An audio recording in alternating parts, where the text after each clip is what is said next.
हाँ जी बच्चों जी, थोड़ा सा वेट करना पड़ा आपको 2 मिनट, लेकिन कोई मसला नहीं है, हम वापस आ चुके हुए हैं। क्या आप लोग मुझे देख सकते हैं बच्चों? I am here right in front of you.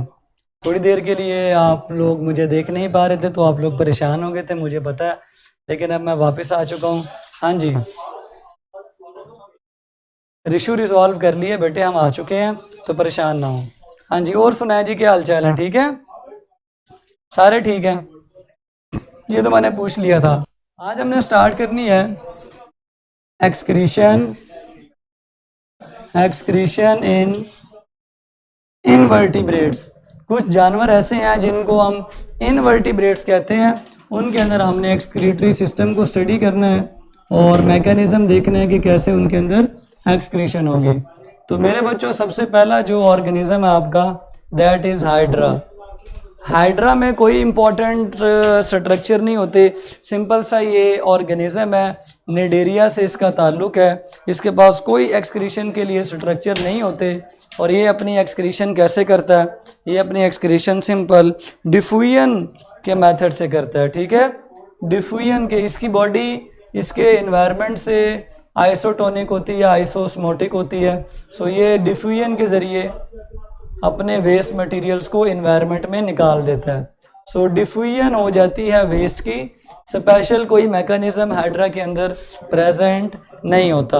लेकिन उसके बाद के जो 3 ऑर्गेनिज्म है, प्लेनेरिया है और अर्थवर्म है और कॉकरोच है, उसको हम डिटेल से डिस्कस करते हैं। अस्सलाम वालेकुम सर जी, आप बहुत आला कमाल समझाते हैं, बहुत आला। अच्छा जी, थैंक यू सो मच। आपको अगर समझ आती है तो इसका मतलब ये बड़ी अच्छी बात है। It's very nice, very very very good. ठीक है, चलें जी, आवाज़ क्लियर है जी, परेशानी कोई भी नहीं है। अब हम डिस्कस करते हैं सेकंड चीज़ जो है ना, वो हमारी प्लेनेरिया है। प्लेनेरिया फ्लैट वर्म है। प्लेनेरिया अंकल कौन है जी? फ्लैट वर्म है। अच्छा, इसको हम यहाँ पे ही लिख लेते हैं, इतना दूर जाने की क्या ज़रूरत है। प्लेनेरिया सेकंड हमारा इनवर्टिब्रेट है, रीढ़ की हड्डी इसमें नहीं होती, ये फ्लैट वर्म से बिलोंग करता है। फ्लैट वर्म्स का जो फाइलम हमने फर्स्ट ईयर में पढ़ा, ये उससे बिलोंग करता है, फ्लैट वर्म है ये। इसमें देखते हैं जी, इसमें कौन से स्ट्रक्चर हैं। इनके अंदर ना सिंपलर ट्यूबुलर स्ट्रक्चर होता है एक्सक्रीशन के लिए। इनके अंदर ना नालियाँ होती हैं, नालियाँ रखी हुई हैं अल्लाह ने इनके अंदर, और इनकी नालियों के सिस्टम को प्रोटोनेफ्रिडियम कहते हैं। प्रोटोनेफ्रिडियम कहते हैं। ये ट्यूबुलर स्ट्रक्चर है, प्रोटोनेफ्रिडियम ट्यूबुलर होता है, और ये नालियों या सिस्टम है जो इनके अंदर एक्सक्रीशन का काम कर रहा है। ये नालियाँ कैसी होती हैं समझते हैं जी ध्यान से। ये अगर प्लेनेरिया की बॉडी है, ड्राइंग मेरी आजकल ख़राब हुई है तो आपने परेशान नहीं होना। इसके अंदर काफ़ी ज़्यादा आपको प्रोटोनेफ्रिडिया के ट्यूब्यूल्स मिलेंगे। सो मैं बनाता हूँ आपके सामने, ये इस तरह से आपको ट्यूब्यूल्स का गंध और गुंजल नज़र आ रहा है। सो मैं थोड़ा सा जो गुंजल है, इतना सा हिस्सा बड़ा करके आपको दिखाने की कोशिश करता हूँ कि ये ट्यूबुलर सिस्टम कैसा होता है। सिंपल है लेकिन फिर भी देखना तो है ना। तो ये बड़ा प्यारा सिस्टम होता है, ब्रांच सिस्टम होता है। ठीक है, इसके अंदर आपको ये देखें, ये ट्यूब्यूल्स हैं। ठीक है, ये क्या है? ट्यूब्यूल्स हैं। ये ट्यूब्यूल्स हैं जी, ये क्या है? ट्यूब्यूल्स हैं, ये ट्यूब्यूल्स हैं। तो इस तरह का ये ट्यूबुलर स्ट्रक्चर्स है। और हर ट्यूबुलर स्ट्रक्चर्स की ब्रांचेस के एंड पे ना स्पेशल सेल लगे होते हैं, और उन ब्रांचेस के एंड को जो स्पेशल सेल लगे होते हैं उसको हम फ्लेम सेल कहते हैं। देखें, ये फ्लेम सेल लगा हुआ है, इसकी शक्ल भी फ्लेम जैसी है, ये फ्लेम सेल लगे हुए हैं। ठीक है, इस फ्लेम सेल को जब हम बड़ा करके देखते हैं, इस हिस्से को जब हम बड़ा करके देखते हैं एचडी के अंदर, तो हमें फ्लेम सेल की भी कंपोजिशन समझ आना शुरू होती है। इसको मैं बड़ा करके और अंदर से आपको दिखा रहा हूँ फ्लेम सेल कैसा होता है। फ्लेम सेल ऐसा होता है जी, ये सेल है एक, इसको बड़ा कर दिया मैंने। ठीक है, ये बड़ा किया मैंने। ठीक है, बड़ा करके आपको दिखा, ये एक सेल है। इस सेल की खास बात ये है, इस पता भी चल रहा है ये इसकी न्यूक्लियस है, सेल का न्यूक्लियस है। What is this is flame cell. इसको फ्लेम सेल क्यों कहते हो मैं आपको समझाऊंगा, फिलहाल आप इसका स्ट्रक्चर समझें। इस फ्लेम सेल की खास बात क्या है कि इसमें न्यूक्लियस भी है और इसमें आपको सिलिया भी नजर आएंगे। ठीक है, इसकी बॉडी में आपको सिलिया भी नजर आएंगे, ऐसे ये सिलिया हैं। सेल के अंदर जो है ना सिलिया होते हैं। ये सिलिया क्या करते हैं मैं भी आपको समझाऊंगा। ठीक है, फिलहाल आप फ्लेम सेल समझे। फ्लेम सेल के अंदर सिलिया होते हैं और सिलिया क्या करते हैं जी, सिलिया बीटिंग करते हैं। सिलिया क्या करते हैं, बीटिंग ऐसे ऐसे बीटिंग करते हैं, ऐसे ऐसे। जैसे हम कश्ती पे, अगर हम पुराने ज़माने की कश्ती देखें ना तो उसके वो चप्पू होते हैं, ऐसे ऐसे हो रहे होते हैं। सो इन सिलिया की बीटिंग होती है। इनकी बीटिंग का फ़ायदा क्या होता है, इनकी बीटिंग का फ़ायदा आपको बाद में समझाएंगे, फ़िलहाल इनका फंक्शन थोड़ा सा आपको बता दिया है। इनके अंदर जो फ्लूइड होता है ना, फ्लूइड जिसके अंदर से एक्सक्रीटरी प्रोडक्ट निकालना होता है, फ्लूइड है, जिस तरह हमारी बॉडी के अंदर ब्लड होता है, इनकी बॉडी में जो फ्लूइड होता है, जो इस सारे एक्सक्रीटरी सिस्टम के आसपास सारा जो फ्लूइड है, that fluid is known as interstitial fluid. इस फ्लूइड की सफाई करनी है।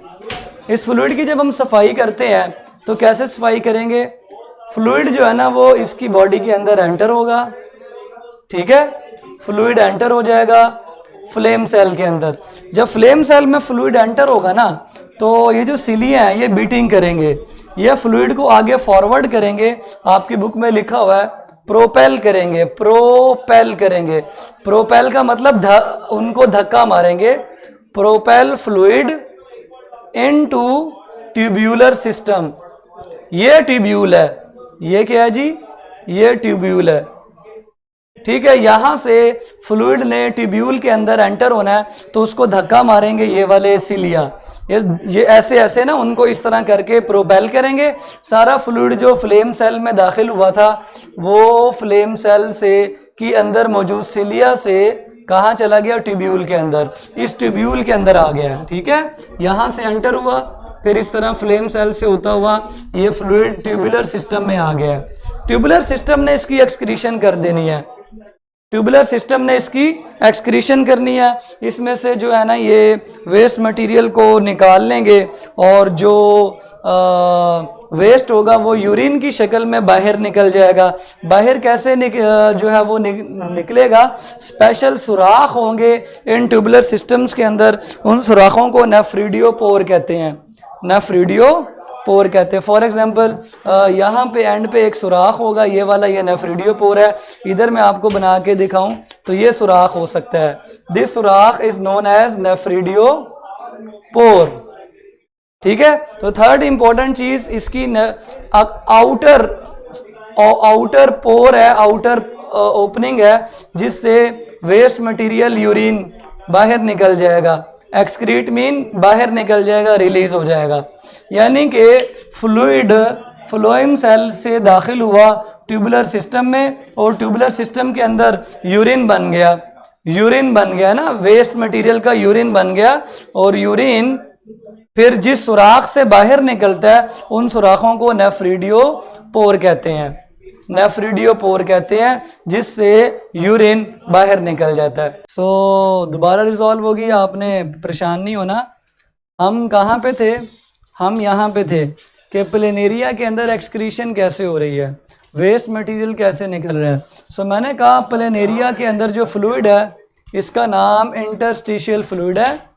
ये फ्लूइड फ्लेम सेल के अंदर दाखिल हुआ है। फ्लेम सेल के अंदर जो सिलिया है, सिलिया छोटे छोटे बाल होते हैं, ये बीटिंग करते हैं, ये मूवमेंट करते हैं और बीटिंग से फ्लूइड को धकेल देते हैं अंदर। ये तो एचडी में है ना, तो फ्लूइड इस ट्यूब के अंदर दाखिल हो जाता है, ट्यूबुलर सिस्टम के अंदर दाखिल हो जाता है और वेस्ट मटेरियल्स अलग हो जाते हैं, उनका यूरिन बन जाता है। जब यूरिन बन जाता है सो वो इन ट्यूबुलर सिस्टम के आखिरी सुराख तक पहुंच जाता है जिसको नेफ्रिडियोपोर कहते हैं। उससे ये बाहर निकल जाता है यूरिन। सो यूरिन एक्सक्रीट हो गया। ठीक है, यूरिन एक्सक्रीट हो गया। और जो इम्पोर्टेंट चीज़ थी वो ये थी कि यूरिन एक्सक्रीट जिस सुराख से हुआ है उसका नाम नेफ्रिडियोपोर है। इन ट्यूबुलर सिस्टम के अंदर कोई ओपनिंग नहीं है, मसलन बॉडी के अंदर कोई ओपनिंग नहीं है, सेल के जरिए ही फ्लूइड ट्यूब्यूल में दाखिल होता है। ठीक है, सेल के जरिए ही फ्लूइड ट्यूब्यूल में दाखिल होता है।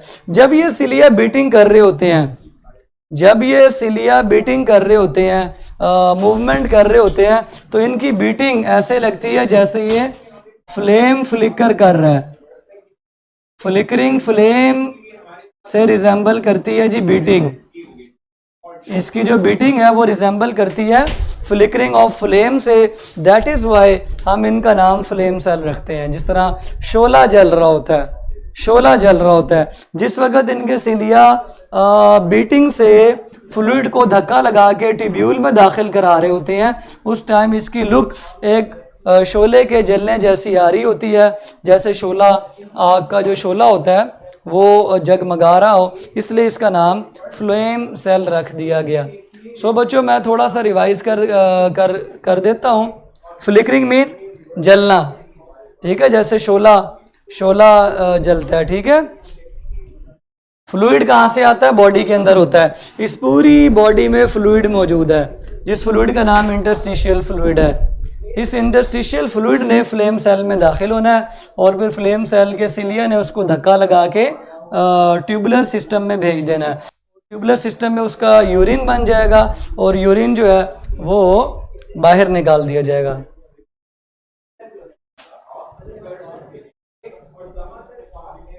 सर देखें, अल्लाह भी कह रहे हैं कि अनपेड को बुला लें। ये आपको किसने कहा? ठीक है जी, डिफ्यूज़ होके आता है, वेस्ट मटेरियल डिफ्यूज़ होके इनमें एंटर होता है और फिर बाहर निकल जाता है। आपको इतना ही याद करना है। आपको दो चीज़ें याद रखने की ज़रूरत है। उसमें पहली चीज़ है कि इनके एक्सक्रीटरी सिस्टम का नाम क्या है, तो नाम है जी प्रोटोनेफ्रिडिया। भूल जाएगा। सर बॉडी से इंटरस्टिशियल फ्लूइड और यूरिन कैसे सेपरेट होते हैं? फिल्ट्रेशन से। बुक में नहीं लिखा लेकिन मैं आपको बता रहा हूँ, फिल्ट्रेशन होती है, ठीक है।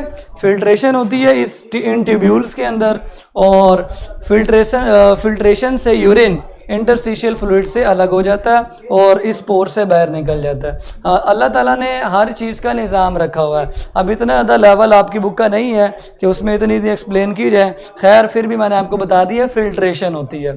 क्या होती है बच्चों? सारे बच्चे बताएं। यूरिन फिल्ट्रेशन से बन जाता है। बोलें, फिल्ट्रेशन इन सिस्टम, इन नालियों के अंदर हो जाती है, ठीक है। प्रोटोनेफ्रिडिया का सिस्टम अल्लाह ने रखा है किस चीज़ के लिए है? ये वाला सिस्टम एक्सक्रीशन के लिए।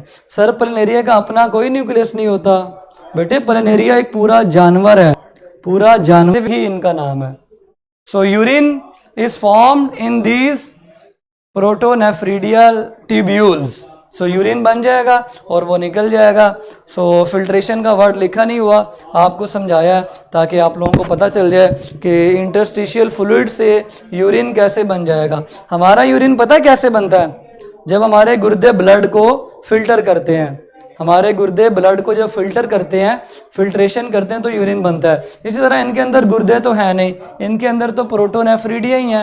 ये इंटरस्टिशियल फ्लूइड की फिल्ट्रेशन कर लेते हैं और उनसे यूरिन बना लेते हैं। यूरिन बना के उसको नेफ्रिडियोपोर से निकाल देते हैं और अंदर इनके कोई ओपनिंग नहीं है। अंदर फ्लेम सेल्स ही होते हैं जो फिल्टर करने के लिए ट्यूब्यूल्स के अंदर इंटरस्टिशियल फ्लूइड को धक्का लगाते हैं, प्रोपेल करते हैं। So it's all about flame cells जो कि पार्ट हैं प्रोटोनेफ्रिडिया स्ट्रक्चर्स का। समझ आ गया बच्चों? समझ आ गया कि नहीं आ गया? मेरा ख्याल है आप लोगों को अच्छी तरह समझ आ गया है।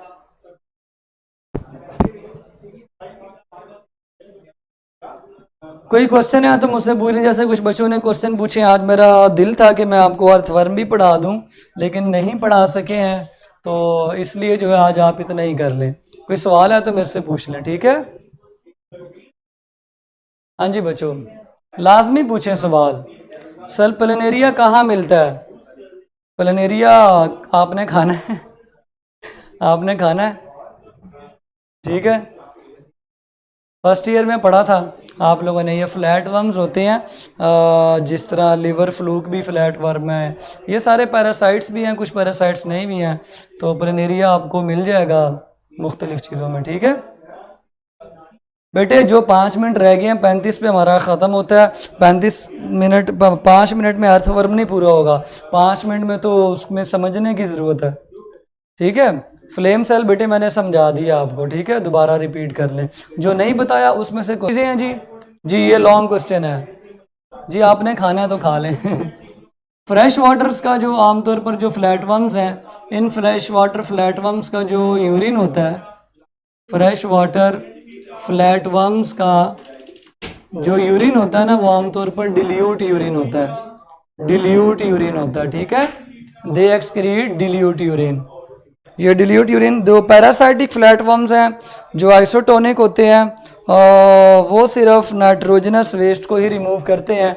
डिल्यूट यूरिन का मतलब है इसके अंदर पानी भी होगा, पानी ज़्यादा होगा, पानी ज़्यादा होगा। सो ये डिल्यूट यूरिन करेंगे ताकि साथ साथ ऑस्मो रेगुलेशन भी हो जाए। लेकिन जो पैरासिटिक फ्लैटवर्म्स होते हैं, पैरासाइटिक जो फ्लैटवर्म्स होते हैं, इन्हीं में से कुछ पैरासाइटिक होते हैं। पैरासाइटिक फ्लैटवर्म्स की एक स्पेशल इंफॉर्मेशन ये है कि they only dispose nitrogenous waste, they only dispose nitrogenous waste. चूँकि वो आइसोटोनिक होते हैं, सो उनको पानी एक्सक्रीट करना नहीं पड़ता। आइसोटोनिक में आपको पता है पानी एक्सक्रीट करना नहीं पड़ता, सो वो सिंपल नाइट्रोजनस वेस्ट एक्सक्रीट कर देते हैं। लेकिन जो फ्रेश वाटर में रहते हैं, वो नाइट्रोजनस वेस्ट को पानी में मिक्स करके यूरिन की फॉर्म में एक्सक्रीट करते हैं। सो ये डिफरेंस बड़ा इंपॉर्टेंट है जो आपने समझ लेना है कि फ्रेश वाटर फ्लैटवर्म्स वेस्ट को वाटर के अंदर मिक्स करके यूरिन बना के एक्सक्रीट करेंगे, और पैरासिटिक वाटर से इतना इंटरेस्टेड नहीं होते क्योंकि वो आइसोटोनिक है, वो सिर्फ नाइट्रोजनस वेस्ट ही निकालेंगे। सर इनको आग लग जाती है, नहीं बेटे, लुक लाइक, ठीक है, लुक लाइक। अच्छा जी, हाइड्रा की शक्ल कैसी होती है? हाइड्रा की शक्ल बना देते हैं जी। हाइड्रा की शक्ल ऐसी होती है, आपने देखी भी होगी, ये हाइड्रा की शक्ल है, ठीक है। इसकी ये लेयर्स होती हैं और लेयर्स के अंदर ये कैविटी होती है। कोई भी चीज़ बॉडी में जानी होगी, बॉडी में जानी होगी तो वो खाली डिफ्यूजन से चली जाएगी। मीन अगर कोई वेस्ट है तो वो डिफ्यूजन से वेस्ट बाहर निकल जाएगा। ऑक्सीजन ने अंदर आना है तो वो भी डिफ्यूजन से अंदर आ जाएगी, ठीक है। कार्बन डाइऑक्साइड ने बाहर जाना है या वेस्ट ने बाहर जाना है तो वो भी डिफ्यूजन से बाहर चला जाएगा। सो इस तरह की बॉडी होती है, ठीक है। और कोई क्वेश्चन मुझसे पूछना हो तो जल्दी से पूछ लें ताकि मैं आपका लेक्चर वाइंड अप करूं। क्योंकि आज टॉपिक ख़त्म नहीं हो पाया तो मैं MCQs का टेस्ट भी आपका कल ही लूँगा, ठीक है, टॉपिक ख़त्म करके। आज की जो बातें बताई हैं वो सारी मेरा ख्याल है आपको याद हो गई होंगी।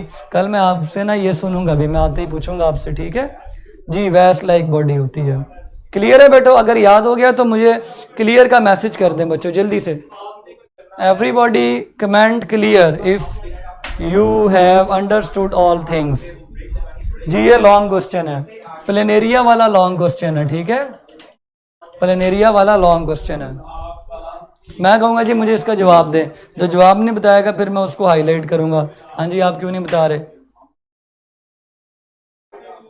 निकालना यूरिन करके। अब आप शाम को दोबारा ये लेक्चर सुन लीजिएगा, ठीक है, शाम को दोबारा ये लेक्चर सुन लीजिएगा। रिपीट करना तो बड़ा, मैंने 3-4 मरतबे सारा रिपीट किया, आप दोबारा से सुनेंगे तो बड़ा मज़ा आएगा। लें जी, इंशाल्लाह कल दोबारा मिलेंगे अर्थवर्म के साथ, ठीक है, अर्थवर्म के साथ। तो अर्थवर्म आपने कल मैं दिखाऊंगा भी आपको, बड़ा मज़ेदार होता है, आपको खिलाऊंगा नहीं, परेशान ना हो। सो कल नेक्स्ट पढ़ेंगे इंशाल्लाह। कल तक के लिए इजाज़त दें, अल्लाह हाफिज़।